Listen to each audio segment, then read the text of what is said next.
The snow had buried every footprint, but not every secret. For 15 years, enemy generals had hunted a silent woman they called the White Ghost, believing she was only a myth whispered among terrified soldiers huddled around dying fires. Hundreds of hunters had gone into the mountains searching for her.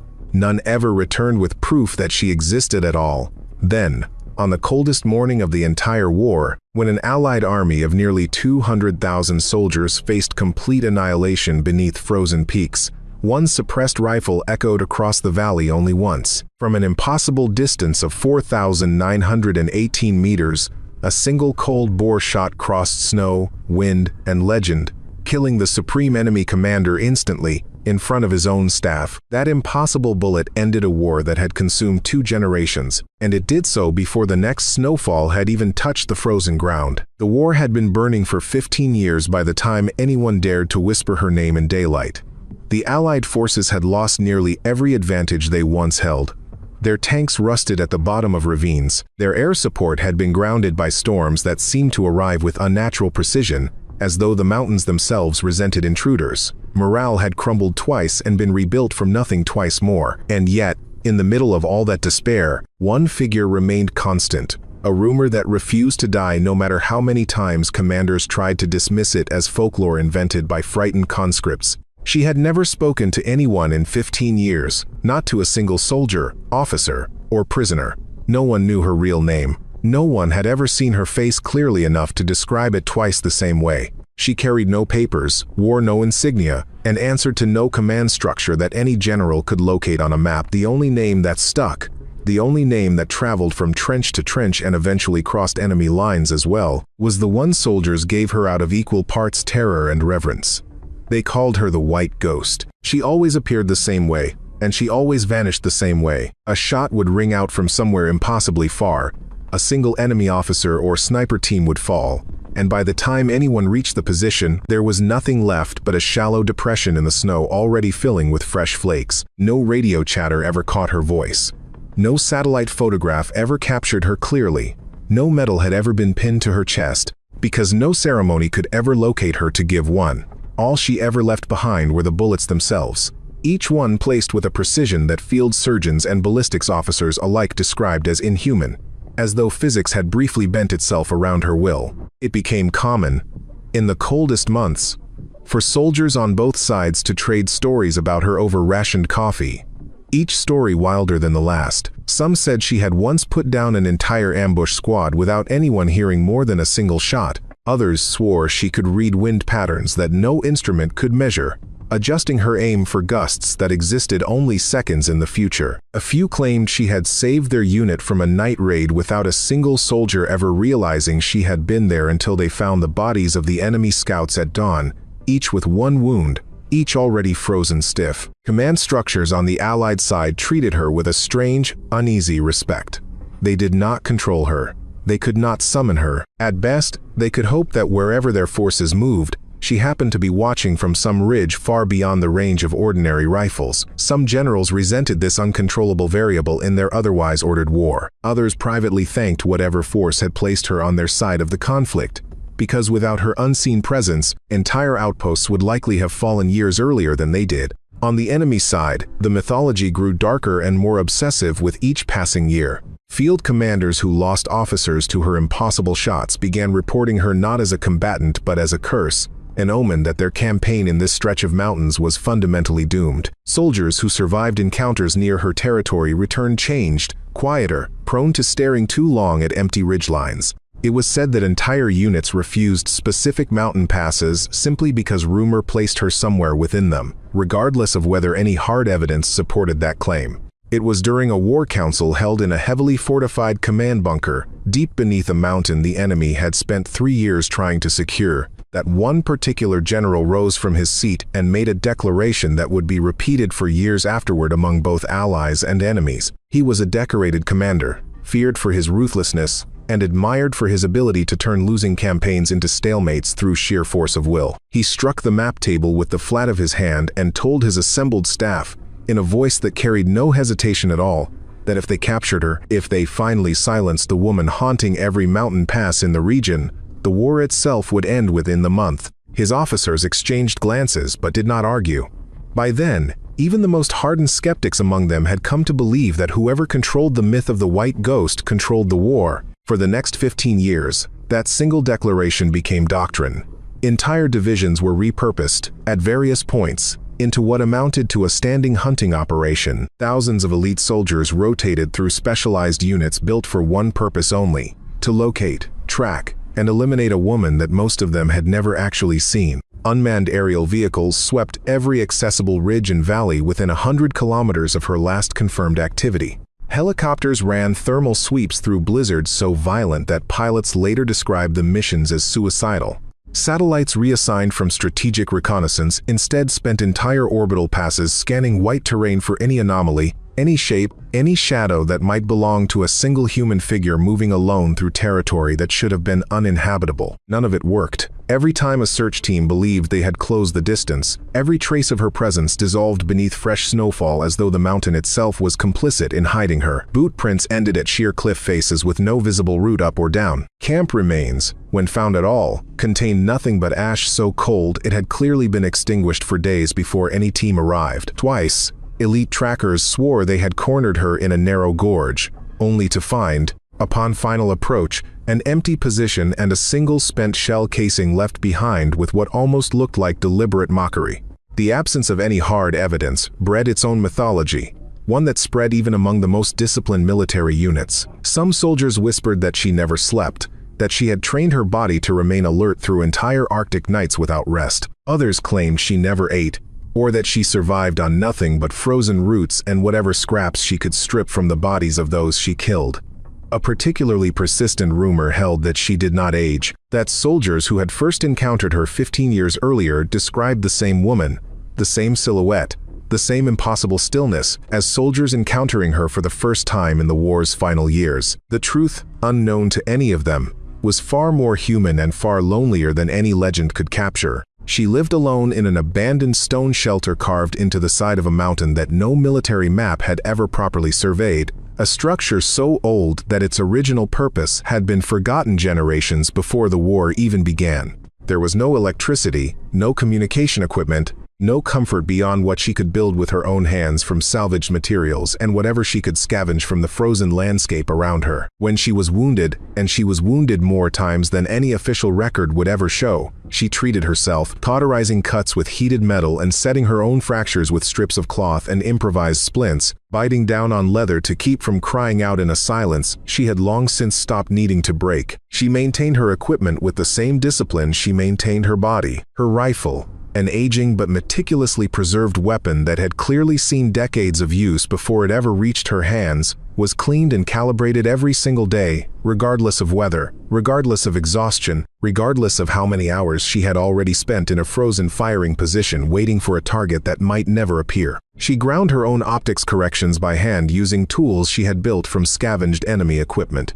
She made her own ammunition modifications, adjusting powder loads and bullet weights with a precision that professional armorers would have found difficult to believe belonged to someone working entirely alone, entirely off any official supply chain, entirely without instruction from anyone still living. Word eventually reached the enemy high command that traditional hunting methods had failed completely, and in response, they escalated in the only way large institutions know how, by offering an incentive so enormous that it became, in itself, a kind of legend. A bounty was announced, broadcast through every channel available to the enemy's propaganda apparatus, promising the largest sum of money ever offered in the history of the conflict to anyone who could deliver proof of her death or capture. The number itself became a symbol, repeated by soldiers on both sides as shorthand for just how seriously the enemy had come to fear a single unseen woman in the mountain. Mercenary groups from distant regions, lured by the promise of wealth beyond anything they could earn through conventional service,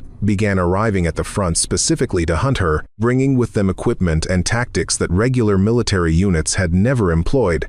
Not one of them succeeded. Several of them were never seen again at all, their fate left entirely to speculation among the men who had sent them. After 15 years of failure, after thousands of soldiers rotated through hunting operations that yielded nothing but frostbite, exhaustion, and occasionally death at her hands, the enemy shifted strategy entirely. If they could not remove the variable she represented through direct pursuit, they would instead remove the terrain itself from Allied control, launching an offensive so overwhelming that no single sniper, however skilled, could possibly affect its outcome. The plan had been years in preparation, drawing together resources from every front the enemy controlled, consolidating them into a single, final push meant to end the war through sheer, unstoppable force rather than through the elimination of one impossible legend. The offensive, when it finally launched, dwarfed anything either side had attempted in the previous 15 years combined. More than 180,000 enemy soldiers advanced along a front that stretched across the entire mountain range, supported by rocket artillery batteries positioned in numbers that Allied reconnaissance had never anticipated. Waves of kamikaze drones, cheap and expendable, saturated the sky in patterns designed to overwhelm any air defense system attempting to intercept them. Long-range missile batteries,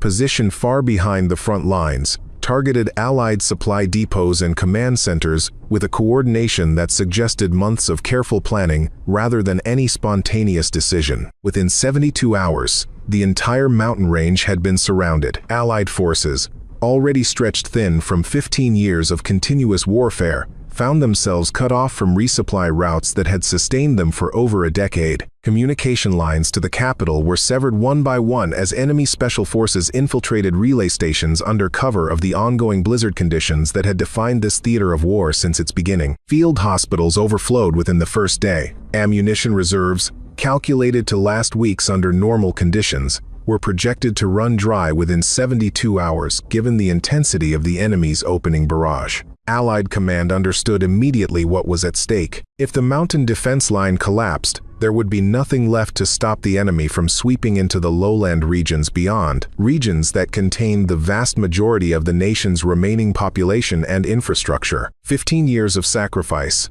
15 years of holding a line that had cost an entire generation of soldiers, would collapse within a matter of days, and with it, the nation itself would fall. Intelligence officers, working through the night on fragmentary reports and increasingly unreliable communications, delivered the grim assessment to the assembled war council. Allied forces had, at most, 3 days before the mountain line broke entirely. It was during those first desperate hours of the offensive, while officers scrambled to reposition what remained of their forces and civilian evacuation routes were hurriedly drawn up on maps that no one had time to properly verify, that a courier arrived at the remote outpost nearest to where the White Ghost was believed, though never confirmed, to maintain some kind of presence. The courier carried nothing more than a single sealed envelope, old and weathered, its edges soft from years of handling, addressed to no one in particular, but marked with a symbol that only a handful of surviving veterans from the war's earliest years would have recognized at all. 15 years earlier, before the White Ghost became a legend whispered across 2 nations,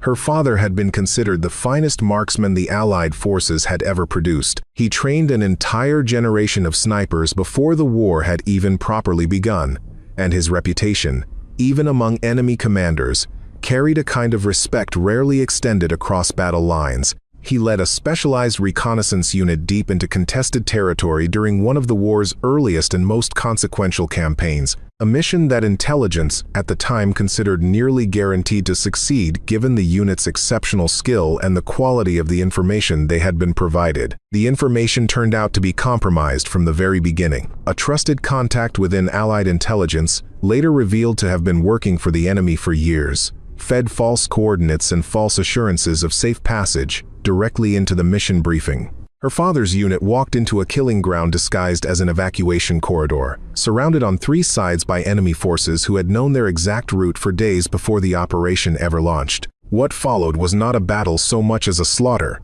an entire elite unit erased from the war in a single, brutal night that intelligence reports would later classify and largely bury, unwilling to acknowledge how thoroughly they had been betrayed from within their own ranks. Her father did not die immediately. Wounded severely, separated from what remained of his unit, he survived for several more days in enemy-held territory, evading capture through skill that had made him legendary in the first place. During those final days, knowing what was likely to come, he wrote a letter, uncertain whether it would ever reach anyone at all, uncertain whether his daughter, barely more than a child at the time, would ever grow old enough to understand what he had written or why. The letter eventually made its way back to Allied lines through channels that remained unclear even decades later, carried perhaps by a sympathetic local, perhaps by a fellow soldier who managed to escape the same ambush. It arrived, eventually, into the hands of the daughter he had left behind, though by then she had already begun the long transformation from a grieving child into the silent figure the mountains would come to know as the White Ghost. She had carried that letter for 15 years without ever opening it. It remained wrapped in oiled cloth, tucked against her body beneath layers of white camouflage, present through every mission, every kill, every long and freezing night spent waiting motionless for a target that might never come. She told herself, in the rare moments she allowed herself to think about it at all, that she was not ready, that opening it would mean confronting a grief she had spent a decade and a half converting into something colder and more useful. On the night before, what intelligence had confirmed would be the final, decisive assault of the entire war, alone in her stone shelter with the offensive already thundering somewhere beyond the ridgeline. She finally broke the old wax seal and unfolded the letter her father had written with what he must have known were among his final hours of life. The words were simple, written in a hand that had clearly grown unsteady from blood loss and exhaustion, but the meaning carried a weight that 15 years of silence had done nothing to diminish. He told her that he loved her, that he was sorry he would not see her grow up, that whatever happened to him should never become a burden she carried into her own future as vengeance. He told her that hatred, however justified, was not a legacy worth inheriting, and that if she ever found herself standing where he now stood, facing an impossible choice with no clear path forward, she should remember one thing above all else. Do not live to seek revenge, he had written, his handwriting faltering toward the final lines. Live instead to end the war that took me, so that no other child has to grow up the way you will now have to grow up. She read the letter 3 times before the paper nearly slipped from her hands. For the first time in 15 years, in a silence so complete it had become the defining feature of her entire existence, she wept, not with the controlled, efficient grief she had allowed herself in the earliest days after her father's death, but with the full, unguarded release of someone who had spent a decade and a half refusing to feel anything at all. The tears froze against her cheeks almost as quickly as they fell, but she did not wipe them away. She simply sat with the letter in her lap, the distant sound of artillery rolling through the mountains around her, and allowed herself, for the first time since she was a child, to grieve completely. When the tears finally stopped, something in her had changed, though it would take the coming days to reveal exactly what that change meant. She folded the letter carefully, returned it to its place against her chest, and began preparing her equipment with a focus that felt different from the mechanical discipline she had maintained for 15 years. This was not the White Ghost preparing for another anonymous kill in a war that seemed to have no end. This was a daughter, finally understanding her father's final wish, preparing to step out of the shadows for the first time in her adult life. Not for revenge, but to finish what an entire generation of soldiers, including her father, had given everything trying to accomplish. At dawn, she left her shelter and began the long, dangerous journey toward the nearest Allied command post, a decision that would have seemed impossible to anyone who had spent the previous 15 years trying and failing to locate her. Allied High Command had gathered in an underground bunker carved into solid rock, the air thick with the smell of diesel fumes from backup generators and the tension of officers who understood, without needing to say it aloud, that they were running out of options. Reconnaissance drones, the few still operational despite the enemy's overwhelming jamming efforts, had confirmed what everyone already feared. The enemy's supreme commander, a man whose tactical brilliance had orchestrated 15 years of grinding warfare, and who now personally oversaw the final offensive from a heavily fortified forward position, could not be reached through any conventional means. His command post sat behind 3 concentric rings of anti-air defense, guarded by elite personal security, and positioned with such careful attention to terrain that no artillery strike, no airstrike, no conventional assault could realistically reach him before Allied lines collapsed entirely. Military analysts, working through simulations late into the night, arrived at a single, brutal conclusion. If the enemy commander could be removed, the offensive's coordination would collapse along with him. His subordinate commanders, capable individually but never trained to operate without his direct oversight, would be forced into disarray precisely when speed and coordination mattered most.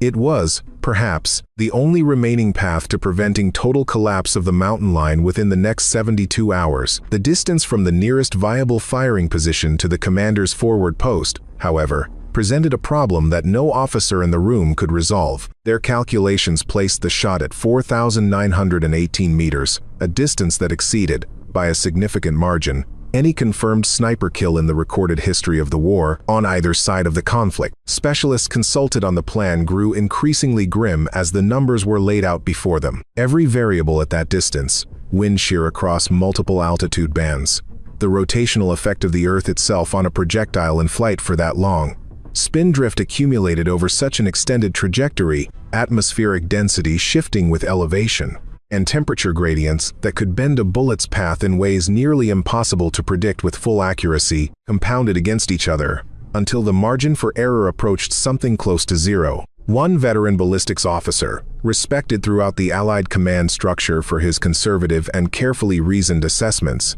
told the assembled generals plainly that no marksman alive, in his professional judgment, could reliably make that shot. He used the word impossible, and no one in the room disagreed with him. It was at that moment, as officers began quietly discussing fallback plans that all amounted to some version of a slow, costly retreat, that the door to the command bunker opened and a woman none of them recognized stepped inside, escorted by two visibly stunned guards who had clearly not expected to be bringing anyone through that entrance. She wore weathered white camouflage that had clearly seen years of continuous use in the field, and she carried an aging but immaculately maintained rifle slung across her back. She said nothing as she crossed the room, ignoring the stares of officers who, within seconds, began to understand exactly who was standing among them. The senior general, the same commander who had once declared that capturing this very woman would end the war, rose slowly from his seat, studying her for a long moment before finding his voice. He asked her,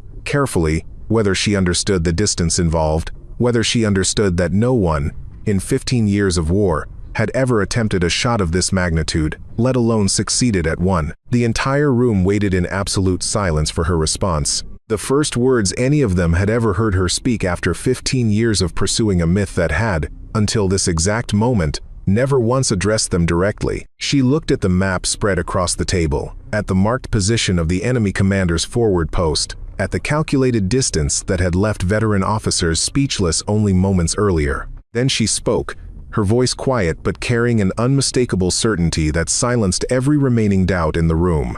"I'll take the shot," she said, and said nothing more. The entire bunker fell into a silence deeper than any that had settled over the room since the offensive began.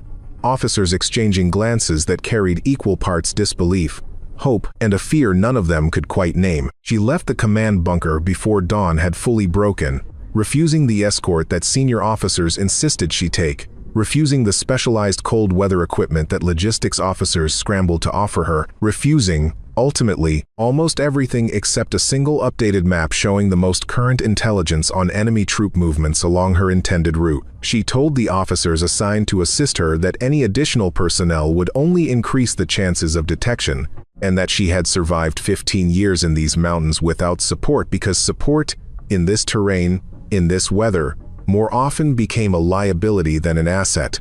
No one argued with her further. Her reputation, even freshly confirmed in person for the first time, carried more weight than any protocol. The mountain she needed to reach was the highest point overlooking the enemy commander's forward position, a peak so exposed and so battered by constant wind that military planners had never seriously considered it a viable firing position for anyone, believing the conditions alone would kill an unprotected climber long before they ever reached a usable vantage point.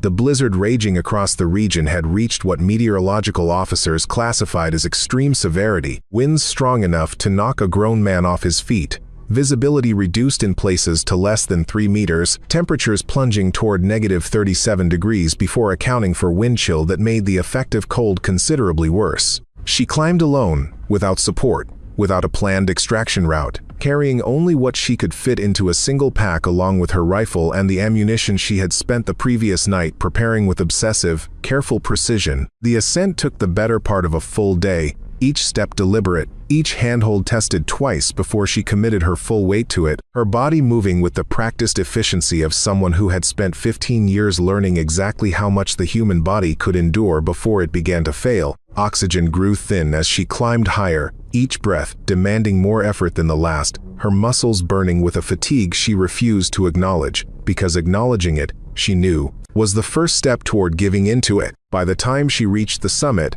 the light had begun to fail, the already dim winter sun sinking behind clouds so thick they seemed to swallow what little warmth remained in the sky. She did not rest. She began immediately constructing a firing position, digging into snow and ice with tools she had carried specifically for this purpose, carving out a shallow depression that would shield her body from the worst of the wind, while still allowing an unobstructed line toward the valley far below where the enemy commander's forward post sat, its lights barely visible through the storm, a small cluster of warmth in an otherwise frozen and hostile landscape. She settled into the position and did not move again for the next several hours, her body arranged with the kind of stillness that most people could never achieve even under far gentler conditions. The blizzard continued to rage around her, snow accumulating against her white camouflage until she became, quite literally, indistinguishable from the mountain itself. She controlled her breathing with the discipline of someone who had spent a lifetime learning to slow her own heartbeat, to bring her body into a state so calm and so quiet that even her pulse would not disturb the rifle resting against her shoulder when the moment finally came. There was no support team monitoring her position. There was no extraction plan waiting for her once the shot was fired. There was only the mountain, the storm, and the distant target she could not yet see clearly through the swirling snow, and the growing certainty, settling over her as the hours passed, that whatever happened next would determine not only her own fate but the fate of everyone still fighting and dying along the collapsing mountain line below. Hours passed in a stillness that would have driven most trained soldiers to the edge of their endurance. But she had spent 15 years learning to exist within exactly this kind of silence, treating it not as a hardship to survive but as a discipline to master. She did not shiver, though the cold had long since passed the threshold where an untrained body would begin losing feeling in its extremities. She did not shift her weight, though muscles locked into a single position for hours inevitably began to protest. She simply waited, watching the valley below through optics she had calibrated with her own hands, tracking the faint movement of figures near the enemy commander's forward post as the blizzard occasionally thinned enough to offer brief, precious windows of visibility. Then, during one of those brief windows, she saw him. The enemy's supreme commander emerged from his fortified shelter, surrounded by senior officers who had gathered to review the offensive's progress, standing in a cleared position that his security detail had judged, correctly under normal circumstances, to be entirely beyond the reach of any conceivable threat.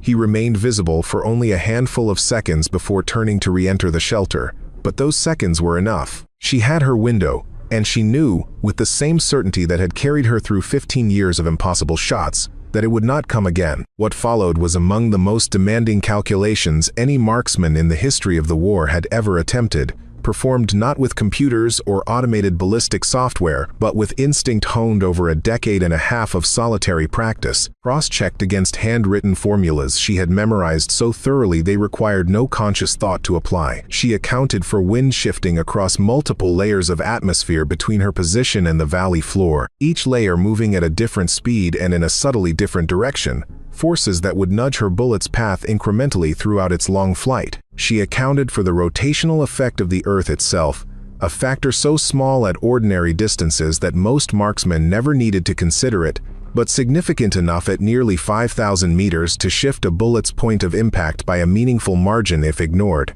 She calculated spin drift, the gradual lateral deviation caused by the bullet's own rotation stabilizing it in flight, a force that compounded steadily the longer the bullet remained airborne. She accounted for temperature, for barometric pressure at her elevated position compared to the valley floor far below, for the density of air thinned by altitude and further complicated by the ongoing storm, and for the curvature of the Earth itself across a distance long enough that the target's true position differed measurably from where a simple straight line would suggest. Every one of these factors, if miscalculated by even the smallest margin, a fraction of a single percent, would send her bullet meters away from its intended mark by the time it finally reached the valley floor, missing not by inches but by a distance that would render 15 years of preparation entirely meaningless. She worked through the calculations with a focus so complete that the storm around her seemed to recede into irrelevance, her mind holding dozens of interacting variables simultaneously while her body remained locked in perfect, motionless stillness.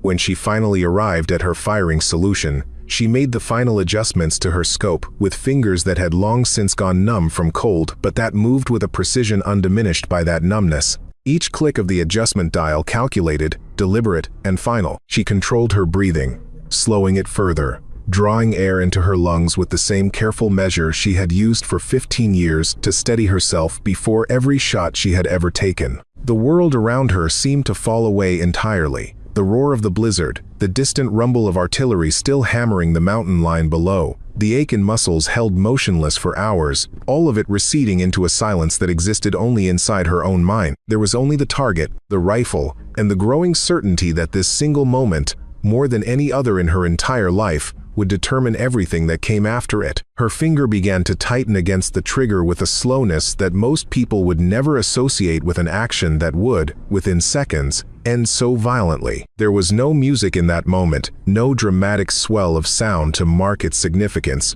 only the howling wind, the fine hiss of snow moving across exposed rock, and the almost inaudible click of a trigger finally releasing after hours of patient calculation. The rifle fired once, its report swallowed almost immediately by the storm, the muzzle flash barely visible through the swirling white that surrounded her position. She did not move afterward, she simply watched, her breathing already returning to a controlled rhythm, tracking the flight of a bullet she would not see again until, or unless, it found its mark nearly 5,000 meters away. The bullet traveled for over 11 seconds, an almost unimaginable duration for a single projectile in flight, crossing a distance that dwarfed anything attempted in the history of the conflict on either side. In the valley below, the enemy commander's forward post continued its normal operations, entirely unaware that death was already crossing the storm toward them, carried on a trajectory calculated by a woman none of them had ever seen and few of them fully believed existed. Officers moved between tents, radio operators relayed updates from the collapsing mountain line,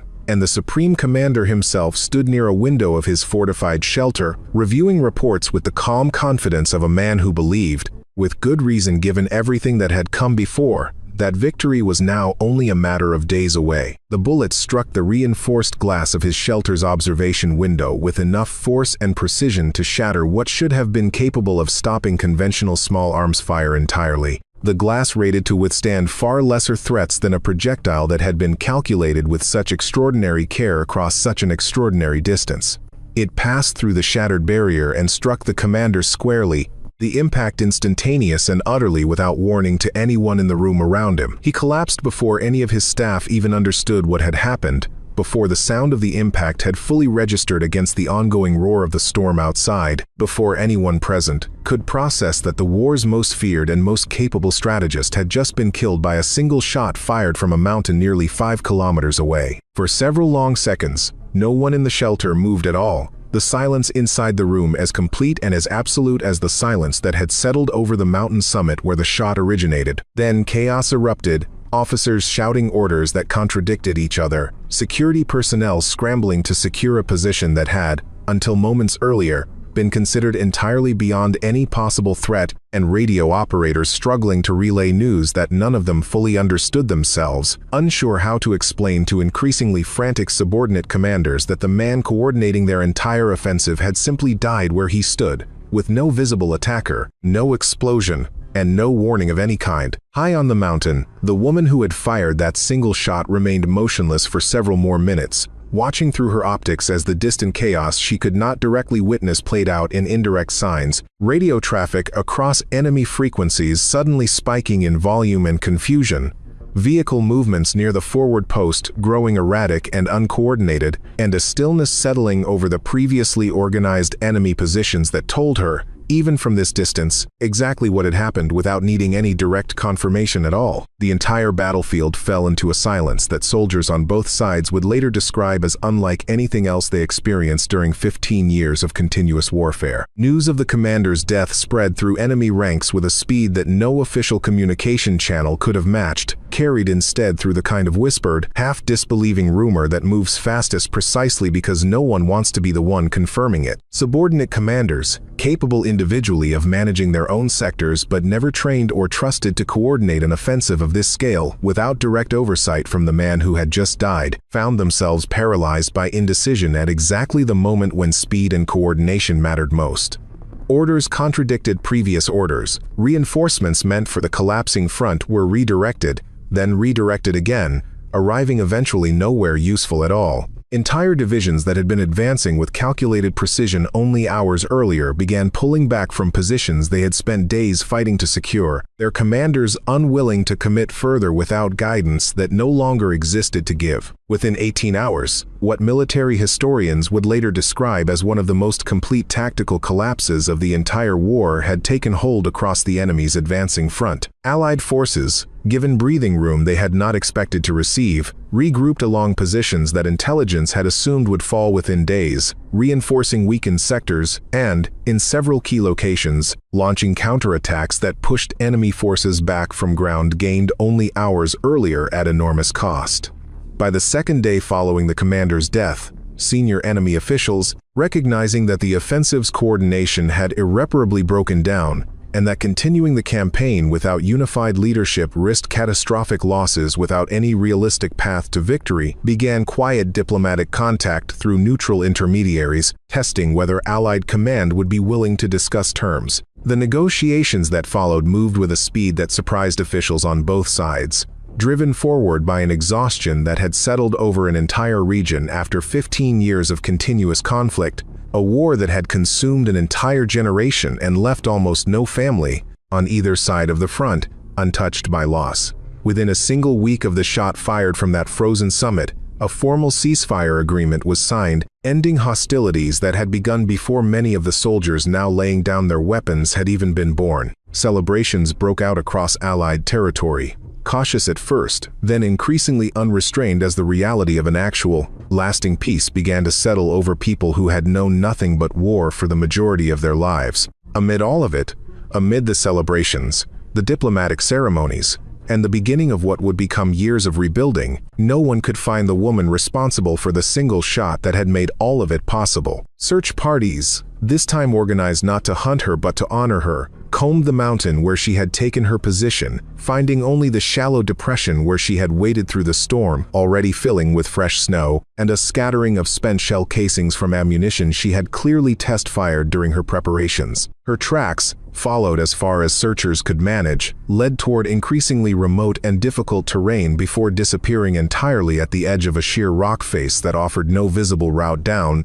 exactly the kind of impossible vanishing that had defined every previous encounter with her throughout the entire war. She had simply walked away, back into the silence and the storm that had sheltered her for 15 years, leaving behind a war finally ended and a legend that would now begin the slow transformation from lived reality into something closer to myth, told and retold by people who would increasingly struggle to separate what had actually happened from what the story had become in the retelling. Weeks after the ceasefire was signed, in a quiet mountain village, not far from where the final offensive had raged, a young boy exploring an abandoned supply cache left behind by retreating forces discovered an old, weathered rifle wrapped carefully in oiled cloth, tucked into a crevice that seemed almost deliberately chosen to keep it hidden and preserved.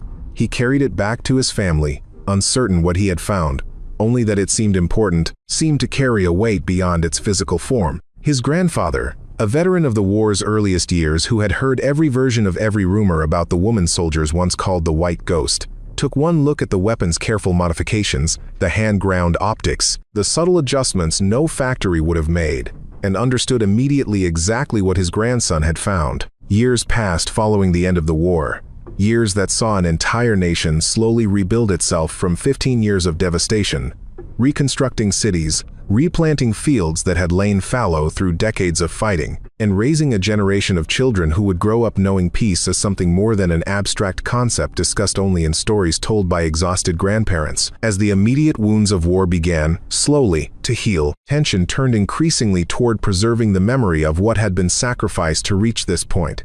And among the various memorials and museums constructed across the region, one exhibit in particular drew visitors from across the entire country, and eventually from beyond its borders as well. The War Museum, built on the site of what had once been a forward command post during the conflict's final, decisive days, dedicated an entire wing to the story of the woman who had fired the single shot, credited with ending 15 years of continuous warfare. The exhibit displayed, carefully preserved behind reinforced glass, the very rifle the young boy had discovered years earlier, its hand-ground modifications visible to anyone who looked closely enough. Beside it sat a set of worn white camouflage, patched and repatched so many times that the original fabric had become almost unrecognizable beneath layers of careful, improvised repair. A handwritten ballistics notebook, its pages filled with calculations and formulas that professional analysts who studied it afterward described as remarkably sophisticated for equipment developed entirely without institutional support, occupied a place of honor near the center of the display. And beside all of it, framed carefully and displayed with an inscription explaining its significance, sat the letter her father had written during his final days, the words that had finally moved her, after 15 years of silence, to step forward and end a war that had already taken everything else from her. Visitors to the museum, reading through the exhibit's careful documentation of everything known and unknown about the woman who had made that impossible shot, inevitably arrived at the same unanswered question that had defined her entire existence throughout the war and continued to define the legend she left behind. A young visitor, standing before the display one winter afternoon many years after the ceasefire had been signed, turned to the museum's elderly guide and asked the question had been asked, in one form or another, by nearly every visitor who ever passed through that particular wing of the building. Who was she? The visitor asked, staring at the weathered rifle and the faded white camouflage, wanting some name, some face, some concrete detail that would transform the legend into something more solid and more real. The guide, an older woman who had worked at the museum for many years and had answered some version of this question more times than she could easily count, offered the same response she always gave, the only honest response the historical record actually supported. "No one knows her real name," the guide said quietly. No official record was ever recovered that could confirm her identity beyond any reasonable doubt. And in the years since the war's end, despite considerable effort by historians and journalists alike, no verified account of what became of her, where she went, or whether she was even still alive, had ever surfaced. As the guide finished speaking, the museum's exterior cameras, positioned to monitor the surrounding grounds and the memorial gardens planted outside in honor of those lost during the conflict, happened to capture a single figure standing motionless in the falling snow beyond the building's tall windows. An elderly woman, her hair entirely white now, stood alone among the memorial trees, watching the museum and its visitors with an expression that no camera could fully capture, before turning slowly and walking away, her footprints disappearing into fresh snowfall within minutes, exactly as they always had. No one inside the building that day realized that the woman they had just been discussing, the legend whose story filled an entire wing of their National War Museum, had been standing quietly outside the entire time, watching in silence one final time before disappearing, as she always had, back into a snow-covered world that had never truly stopped belonging to her. The words appeared afterward on a simple plaque added to the exhibit years later, words that visitors would read long after anyone who remembered the actual war had passed on themselves. A simple, quiet truth that captured everything the story had ultimately come to mean. Heroes are remembered, legends disappear. And somewhere in the vast, silent mountains that had sheltered her for 15 years of war and however many years of peace followed after, the woman soldiers once called the White Ghost remained exactly what she had always chosen to be, unseen, unclaimed, and utterly free. Her final act of quiet defiance, not a shot fired from an impossible distance, but simply the choice to walk away from the legend she had made, leaving behind only silence, snow, and a peace that an entire generation would now be free to build without her.